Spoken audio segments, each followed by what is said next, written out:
Hello guys and welcome back to my channel. और आप सब कैसे हो? मैं बहुत ठीक हूँ फ़िलहाल, पहले से तो बहुत बढ़िया हूँ। तो गाइस, आज का टॉपिक होने वाला है कि जब मुझे टीबी हुआ, मुझे कैसे हुआ और इसके टाइम पे मैंने कौन सी दवाई ली और कितने टाइम तक चला और कैसे इसको मैंने ओवरकम किया। Okay, so let's get start. So guys, basically क्या हुआ था कि बचपन में मुझे मेरे ब्रदर ने एक बार मेरे पेट पे लात मार दिया था, बहुत तेज़। बचपन में एक्चुअली मैं उस टाइम पे शायद 7-8 साल की रही होगी। उस टाइम पे मेरे भाई ने मुझे पेट में खेलते खेलते लात मार दिया था। सो लेफ़्ट साइड में उसने मुझे मारा था और उसके बाद से मेरा काफ़ी ट्रीटमेंट चला उसके रिगार्डिंग कि क्या हुआ है, कुछ समझ में आया नहीं उस टाइम पे। सब ने दवाइयाँ तो करवाई बट कुछ भी इसका सॉल्यूशन नहीं हुआ उस टाइम पे, और कुछ पता भी नहीं चला। और फिर उसको मैं भूल चुकी थी उसको, क्योंकि एक साल बाद से फिर दर्द होना बंद हो चुका था मुझे, क्योंकि इतनी भी दिक्कत नहीं थी। लेकिन जब मेरी शादी हुई और मुझे बेबी कंसीव नहीं हो रहा था तो आई वेंट टू डॉक्टर। मैं गई BHU में और वहाँ पे उन्होंने मुझे बोला कि आप एक बार HSG करवाओ।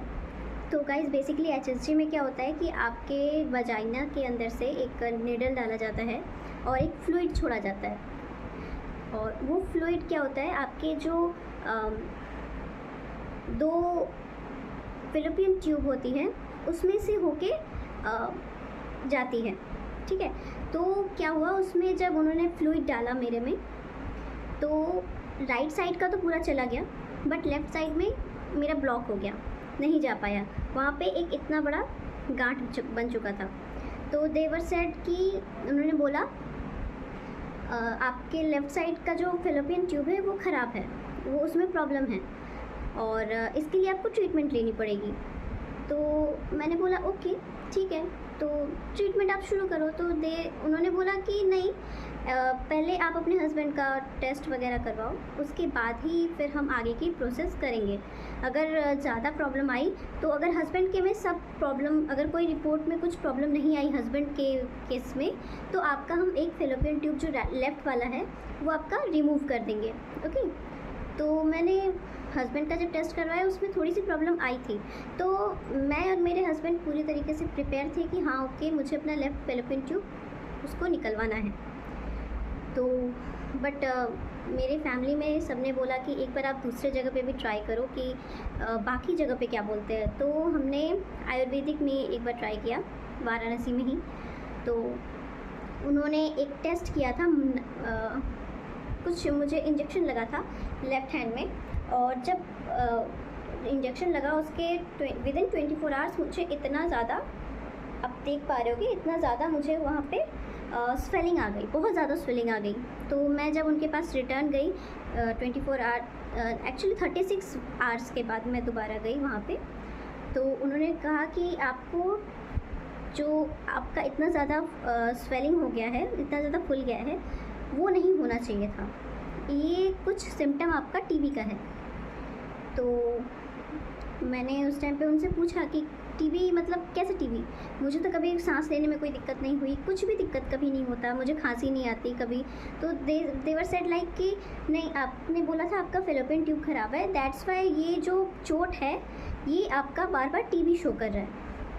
तो मैंने बोला ओके ठीक है। और उसके बाद फिर हम दोबारा से जब BHU में गए, उन्होंने 7 February 2024 को उन्होंने बोला कि नहीं, हम आपका ट्रीटमेंट नहीं कर पाएंगे, हमारे पास इतने ज़्यादा इक्विपमेंट नहीं है, इतने मॉडर्न इक्विपमेंट नहीं है कि हमारे पास आपका ICSI हो सके या IVF हो सके, और विदाउट ICSI और IVF आपका कंसीव नहीं हो पाएगा।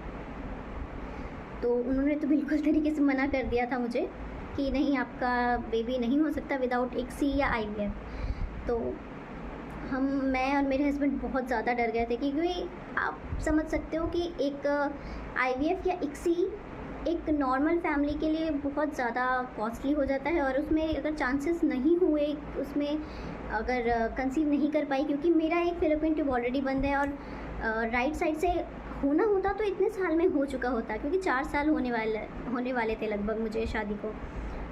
तो हम लोग इस चीज़ के लिए भी डर रहे थे कि 4 साल होने वाले हैं, अगर होना होता तो राइट साइड की ट्यूब से भी तो हो जाता मेरा ना। तो 7 तारीख को हम लोग BHO से वापस आए और मेरे हस्बैंड ने बोला नहीं चलो किसी प्राइवेट में दिखाते हैं। एक नॉन डॉक्टर ही थी, उनको हमने दिखाया, डॉक्टर गज़ल जैन, हमारे यहाँ की बहुत स्पेशलिस्ट है। एक्चुअली 15 to 20 ईयर्स का उनको एक्सपीरियंस है, गायनोकोलॉजिस्ट है वो। सो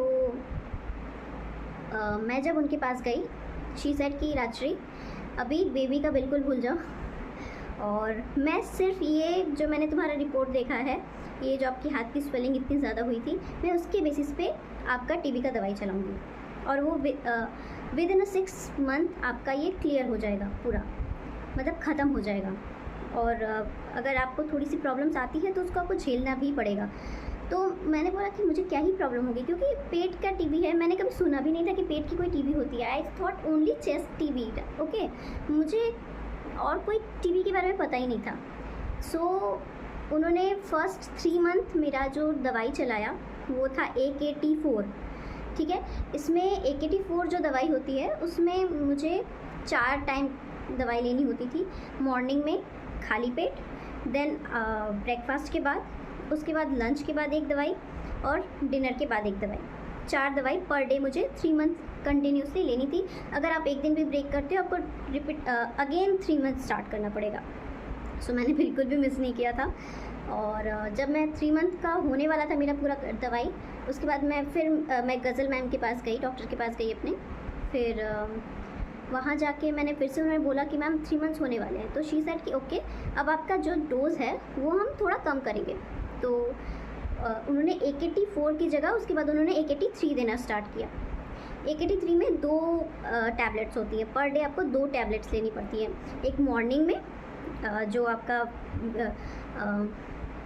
विदाउट ब्रेकफास्ट होता है वो लेना पड़ता है, कि सुबह उठते ही सबसे पहले आपको वो दवाई लेनी है, और एक डिनर के बाद लेनी है। ये आपको 2 मंथ कंटिन्यू करने थे। तो मैंने बोला ओके ठीक है, मैं 2 मंथ कंटिन्यू किया मैंने। उसके बाद फिर जब 2 महीने होने वाले थे, उसके बाद फिर मैं गई मैम के पास कि मैम ये मतलब अब क्या करना है। तो शी सेड कि ओके, आपका 5 मंथ कंप्लीट हो चुका है, क्योंकि 3 मंथ आपने AKT4 खाया, अभी 2 मंथ आपने AKT3 खाया। अब हम आपका एक दूसरा दवाई चलाएंगे, Arcinex 450 था वो, Arcinex 450, वो हम आपका 1 मंथ चलाएंगे। तो मेरा Arcinex 1 मंथ के लिए चला, और अगस्त में 7 तक मेरी दवाई कंप्लीट हो चुकी थी। और उसके बाद जब मेरा टेस्ट हुआ TB का, तो मेरा फिलिपिन ट्यूब भी ठीक था, और उससे पहले ही मुझे कंसीव हो गया था। तो मेरे डॉक्टर भी थोड़ा शॉक्ड थे कि TB में ही आपको कंसीव कैसे हो गया। सो वो भी मतलब कन्फ्यूजन में थी कि ऐसे तो कभी कोई केसेस आते ही नहीं है कि TB में आपको TB है और आपको कंसीव हो गया। तो वो मेरी जो प्रेगनेंसी थी वो बहुत अलग टाइप की हो रही थी, क्योंकि मुझे बहुत ज़्यादा नोजिया, वॉमिटिंग, क्योंकि जब मैं AKT4 ले रही थी, स्टार्ट किया था मैंने AKT4 लेना, तो मुझे टोटली जितने भी सिम्टम्स होते थे सब कुछ मुझे प्रेगनेंसी वाले होते थे। नोजिया, ख़तरनाक नोजिया होता था, और वॉमिटिंग, डिजीनेस, और मैं पूरी तरीके से थकी रहती थी, हमेशा थकी रहती थी। मैं अगर कोई काम करूँ ना करूँ कोई फ़र्क नहीं पड़ता, मैं बहुत थकी रहती थी मोस्टली। मुझे बहुत ज़्यादा नींद आती थी, बहुत कुछ होता था। आई थॉट कि मैं प्रेग्नेंट हूँ, बट शी सेड कि नहीं, आप TB के दौरान आप प्रेग्नेंट नहीं हो सकते हो, बट हाँ आप ट्राई करते रहो। तो मैं वही ट्राई ही करते करते विद इन 6 मंथ जो मेरा ये 2024 का फेब से अगस्त के बीच में जो मेरा पूरा टाइम पीरियड था, वो मेरा ऐसा ही रहा कि मैं प्रेग्नेंट हो गई उसी के बीच में। और ये भगवान की ही कृपा है कि मैं प्रेग्नेंट हो सकी। और क्योंकि लेफ़्ट ट्यूब मुझे लगता था कि ख़राब ही है, लेफ़्ट ट्यूब से तो कुछ भी नहीं हो सकता, और ये डॉक्टर भी आपको नहीं बता सकते। जब भी आपका फर्टिलिटी डे होगा, वो सिर्फ आपको यही कह सकते हैं कि हाँ आप लोग रिलेशन में रहिए आप अपने हस्बैंड के साथ, बट वो ये नहीं बता सकते कि आपका लेफ़्ट साइड से इस बार एग जो है लेफ़्ट साइड से रिलीज़ होगा या राइट साइड से। सो कोई नहीं बता सकता। तो हम भी ऐसे वो नहीं थे कुछ भी।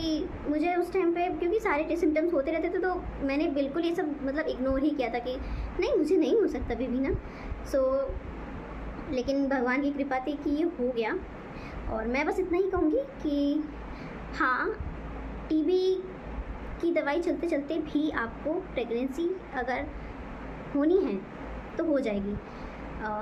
और हाँ, मेरा ये टीबी जो था वो बहुत अलग टाइप का टीबी था, क्योंकि ये चोट जो थी मेरे फेलोपियन ट्यूब में, जो मेरे ब्रदर ने मुझे एक बार लात मार दिया था, उसकी वजह से ही मुझे शो कर रहा था। उसके अलावा मुझे टीबी कुछ नहीं था, बस ये चोट जो थी ये बड़ी हो रही थी और मैम ने वही दवाइयाँ दे दे के वो मेरा क्लियर कर दिया।